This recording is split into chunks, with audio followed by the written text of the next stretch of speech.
this session, we'll be discussing about the edema, its pathogenesis, causes and types. So first, when we come to the definition of edema, it is abnormal accumulation of fluid in the interstitial space. The accumulation of fluid in the interstitial space is due to imbalance of the fluid hemostasis, which is disturbed by hydrostatic pressure, oncotic pressure and vascular permeability. So the abnormal accumulation of fluid in the interstitial space, which these accumulation of fluid occur due to imbalance in the fluid hemostasis. Why does this imbalance of the fluid hemostasis occur? Because there is a disturbance in the hydrostatic pressure, oncotic pressure and vascular permeability, and also along with the other three minor factors, which is sodium, water retention and lymphatics. It includes all over them. Next we come to pathogenesis, where we could see increased hydrostatic pressure. So to remember easily, here hydrostatic pressure and vascular permeability will be increased, whereas oncotic pressure would be decreased in edema. So the hydrostatic pressure will be increased and the vascular permeability is also increased, whereas oncotic pressure is decreased in edema. So in pathogenesis, increased hydrostatic pressure. What happens when the hydrostatic pressure get increased? Fluid out of the capillaries, which results in the increased pressure in vessels. So now, when there is a fluid is out of the capillaries, which is forced out of the capillaries, it results in the pressure in the vessels. So the causes are heart failure, venous obstruction and hypovolemia. Heart failure is related to cardiac, venous obstruction related to the veins and hypovolemia related to the kidney or renal failures. So in heart failure, congestive cardiac failure and peripherally or pulmonary edema would occur because of heart failure. And venous obstruction, the deep vein thrombosis would occur, and in hypovolemia it leads to renal failure. And now we come to decreased in oncotic pressure, where the plasma proteins, certainly like albumin, leads to draws fluid into the bloodstream. So the fluid which is present in the interstitium would be forced into the bloodstream, and then this leads to decreased plasma proteins would lead to fluid accumulation in the tissues, which leads to edema. So now plasma proteins like albumin, which forces the fluid from the interstitium to the bloodstream, which results in the decrease in the interstitium, the plasma proteins would be decreased and leading to the accumulation or fluid accumulation in the tissues, causing the edema.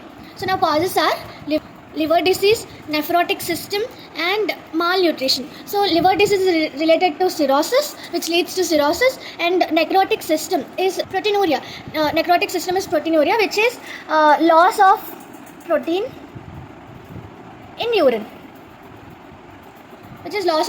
urine, and then malnutrition, which as the proteins are lost in the urine, the patient would be deficient of protein, which leads to protein malnutrition, and in nephrotic system it leads to proteinuria, which is loss of protein in the urine, and liver disease cirrhosis. And the other third one is increased in vascular permeability. What happens in this? As the edema occurs, inflammation is also occurred, and which leads to increased capillary permeability. Proteins leak into interstitial tissues.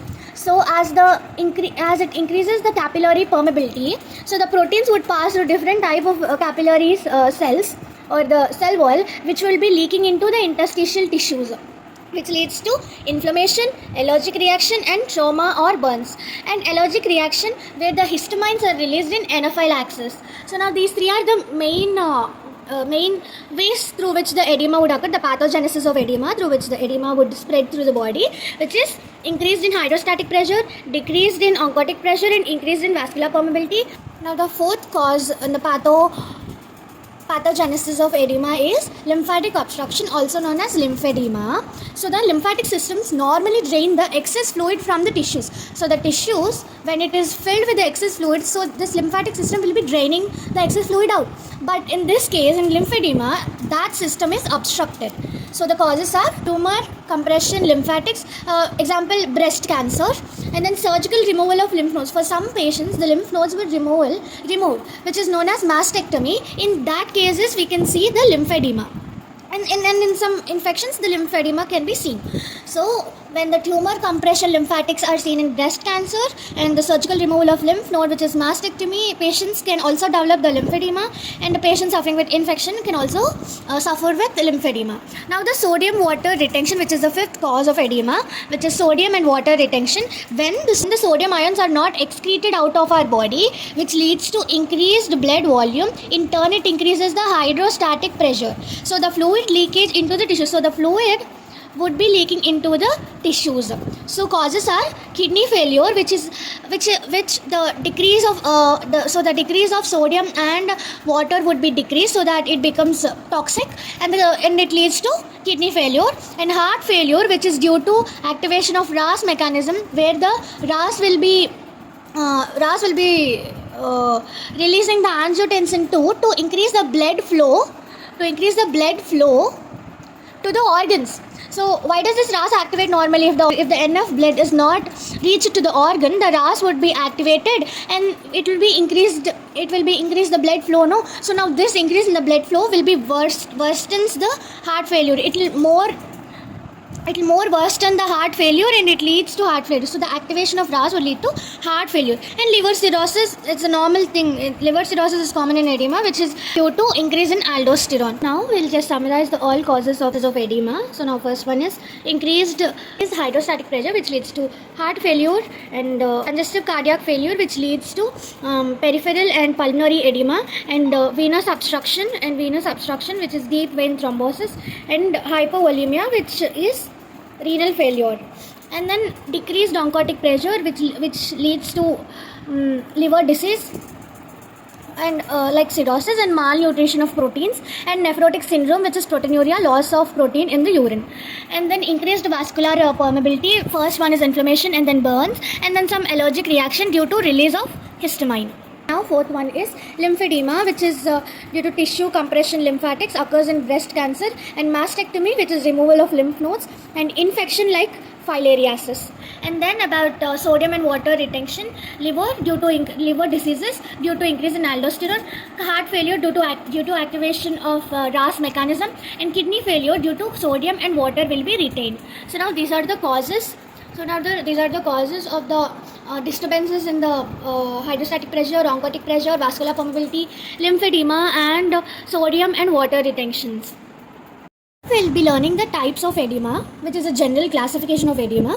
Now localized edema, which will be confined to a specific area, or in that specific area it will lead to inflammation or obstruction. Example, deep vein thrombosis, which is formed on mostly leg.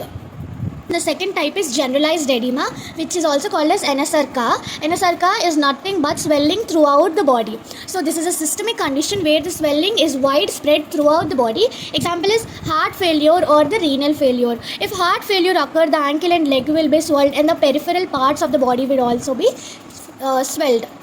And the edema would occur in the peripheral parts, in the pulmonary parts, in the legs and ankle, etc. As the same applies to the renal failure, where the other parts of the body swell due to the failure of the renal system. And the dependent edema, where and occur in an area of the body which is mostly dependent. See, if a congestive heart failure patient, if a patient is having congestive cardiac failure, he would definitely have a ankle or leg swelling, which these two are interconnected. If some patient with congestive cardiac failure would stand for longer time, he would definitely have the leg swollen, because it is interrelated with the congestive heart failure. So now this is dependent edema, and this is generalized edema and localized edema. Now on a short note, we'll be discussing about the clinical examples of edema. So starting with pulmonary edema, where the alveoli will be blocked with the fluid. Due to any edema, the alveoli will be blocked with the fluid, which is caused due to left heart failure, which leads to increase in the pulmonary venous pressure, would lead to leakage of the fluid into interstitium. So the increase in the pulmonary venous pressure would lead the fluid into interstitium, causing the edema. So the clinical feature is, we can see the pink sputum by the patient having pulmonary edema. So pulmonary edema is caused due to left heart failure. And then peripheral edema, where the legs and arms are affected. Usually the vascular pressure is high, and the examples would be deep vein thrombosis, the fluid retention in heart or kidney. So this deep vein thrombosis would be a one perspective, and if the fluid which is retented in the heart or kidney would also cause the peripheral edema. Where if the fluid is retented in the heart, it would cause the leg swelling. No. It would cause the leg swelling, and the limbs also would be swelled. And the clinical signature is swelling at the legs and hands, and also pitting edema. Pitting edema is nothing but if you press on the place where the edema or the swelling is formed. If we press on that, it'll make a shallow cavity over there, and after some time it'll come to its original state. After some time it will bulge out again. Now, cerebral edema, where the brain tissues are affected due to increase in intracranial pressure, and here why the cerebral edema mostly occur is due to increased in blood brain barrier permeability. Now what are the conditions in which this blood brain barrier permeability are affected is due to any brain injury or brain stroke or infection occurs in the brain, it leads to blood brain barrier permeability increase. So now the defects would be, the neurological defects are seen, headache, nausea and altered consciousness would be seen in the patient. So now for this treatment we'd be using osmotic diuretics, which is mannitol.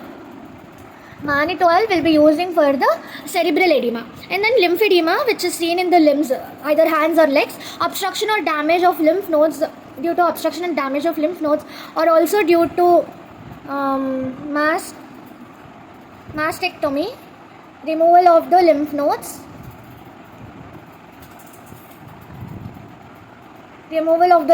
and gradual limb swelling would be seen in the patient. For this we'll be using the compression therapy. And for other edema like pulmonary edema, peripheral edema and cerebral edema, we'll be using diuretics. And for particularly for cerebral edema, we'll be using the osmotic diuretics, which is mannitol.